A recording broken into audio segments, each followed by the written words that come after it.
Baik, selamat malam kita semua, kembali lagi bersama saya. Pada kali ini saya membawa buku yang mengenai pembajakan media di ekonomi budaya. Langsung saja, buku ini mengambil pendekatan Marxis untuk mempelajari pembajakan media, terproduksi, distribusi, dan konsumsi teks media yang melanggar hukum kekayaan intelektual untuk memeriksa tepatnya sebagai endemik fitur ekonomi budaya sejak munculnya internet. Dari buku ini penulis mengeksplorasi pembajakan media bukan dari segi moral atau hukumnya, kegagalan atau sebagai produk sampingan yang tak terhindarkan dari teknologi digital, tetapi sebagai gejala restrukturisasi kerja budaya yang jauh lebih besar di era internet.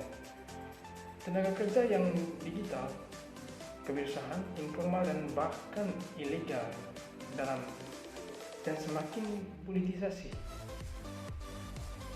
Membuat sketsa kontur baru ini ekonomi politik sambil terlibat dengan teori media digital. Keduanya kritis dan perannya mulai mengungkapkan pembajakan sebagai sosial terdalam sejarah dunia digital dan berpotensi menjadi kunci politiknya mengembangkan kembali ekonomi budaya ini. Kontribusi signifikan ini untuk studi pembajakan dan budaya digital akan menjadi bacaan penting bagi para sarjana dan mahasiswa studi media kritis, studi budaya, teori politik, humaniora digital, dan khususnya mereka yang meneliti pembajakan media, tenaga kerja digital, ekonomi digital, dan teori Marxis.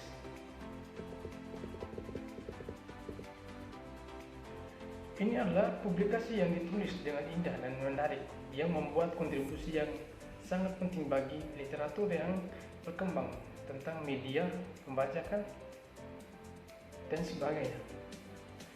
Muller tidak hanya memeriksa pembajakan sebagai budaya yang tertanam aktivitas, tapi dia ahli menggunakan teori Marxis untuk menjelaskan argumennya bahwa pembajakan harus tampak sebagai bagian dari reorganisasi yang lebih besar tenaga kerja di era digital. Pembajakan media di ekonomi budaya, kekayaan intelektual dan tenaga kerja di bawah restrukturisasi neoliberal. Yang pertama, Gavin Muller. Proses kolektif dengan kontribusi yang terlalu banyak untuk sebuah nama. Di sini penulis memilih beberapa individu tanpa siapa pekerjaan ini tidak akan mungkin terjadi. Pertama-tama,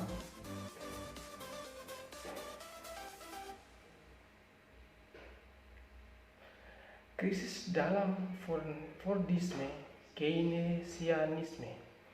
Sementara era Fordist biasanya berawal dari tahun 1930 hingga 1970-an. Fordisme mengambil nama dari tokoh sebelumnya, Henry Ford, yang merubah tenaga kerja industri melalui penciptaan pabrik besar, pekerjaan jalur perakitan, dan kota-kota pabrik yang dipantau secara ketat. Antonio Gramsci menciptakan istilah untuk menggambarkan bagaimana kekuasaan Ford menciptakan jenis manusia baru yang cocok dengan jenis pekerjaan baru. Pada tingkat produksi, tenaga kerja tumbuh dikontrol secara ketat melalui manajemen ilmiah dan mekanisme anisasi. Waktu diatur di sekitar shift harian reguler, dan perusahaan membagi pekerjaan berdasarkan gender, dengan perempuan sebagai ibu rumah tangga. Aturannya, mereka menstabilkan produksi sebagai imbalan untuk melepaskan keadilan atas proses produksi. Pekerjaan akan menerima kenaikan upah untuk perusahaan meningkatkan produktivitas dan keuangan. Di luar gerbang pabrik, konsumsi juga dikendalikan.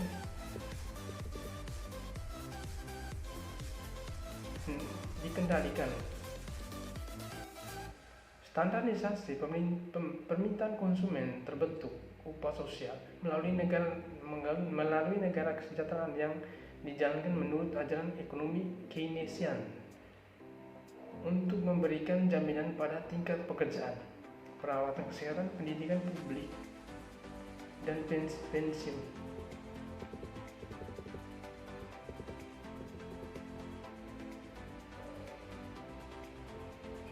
Komponen penting dalam memproduksi tenaga kerja setiap hari di bawah pondisme. Dengan cara ini, modal melalui negara mengambil peran yang meningkat dalam produksi. Pengurangan kelas pekerjaan tenaga mengamankan cara-cara yang digunakan pekerja tidak hanya menghasilkan komoditas, tetapi juga kesejahteraan, pola konsumsi, dan aktivitas waktu luang. Yang terpenting yaitu diperlukan negara atau bangsa yang kuat, seperti yang dikatakan Rousseau.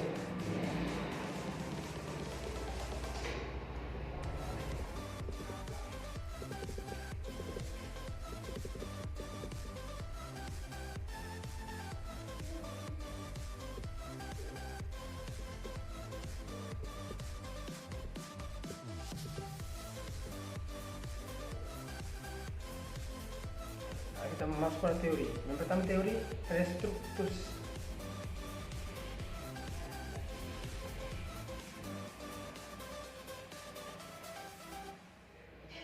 Teori restrukturisasi kapitalis. Dalam revolusi Konfusius, Tronti adalah pekerja itu sendiri. Dalam segudang pemberontakan yang memicu krisis kapitalisme, memacu kapital untuk mengembangkan metode untuk kritis sekitar pemberontakan ini, dan akhirnya Fordisme tidak melihat kekurangan pemberontakan. Pembobokan mencapai puncaknya di tahun 1974. Tahun yang sama ketika menggerakkan anti kolonial di Afrika berhasil bergema kembali ke inti kapitalis, menyebabkan jatuhnya pemerintahan Portugal.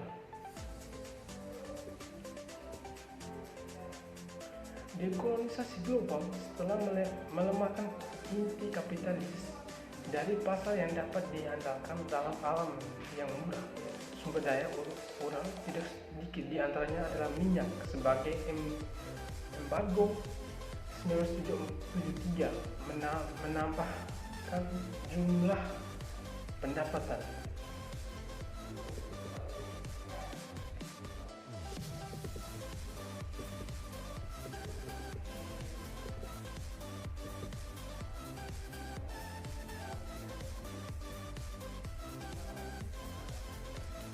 Teori restrukturisasi kapitalis terlambat melihat waktu non-kerja yang tidak dibayar secara otomatis sebagai waktu luang atau sebagai waktu yang sepenuhnya bertentangan dengan modal. Kita dipaksa untuk mengenali bahwa modal telah mencoba untuk mengintegrasikan waktu ini di dalam proses akumulasi, sehingga rekreasi hanya menciptakan kembali tenaga kerja. Dengan kata lain, modal telah mencoba untuk mengkonversi konsumsi individu menjadi konsumsi produktif dengan menanamkan pabrik sosial.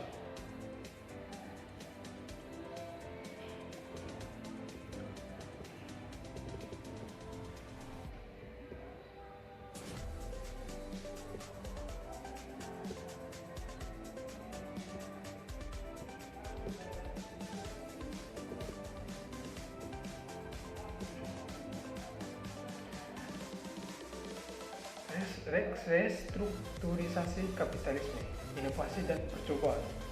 Jika penjelasan Marx tentang kecenderungan turunnya tingkat keuntungan adalah lengkap, ia memberikan panduan yang lebih jelas untuk proses restrukturisasi.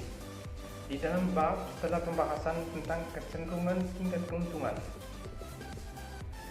Marx mengidentifikasi pengaruh penangkal terhadap kecenderungan ini, yaitu metode yang digunakan kapitalisme dalam upaya untuk mengembalikan keuntungan, kecepatan. Teknologi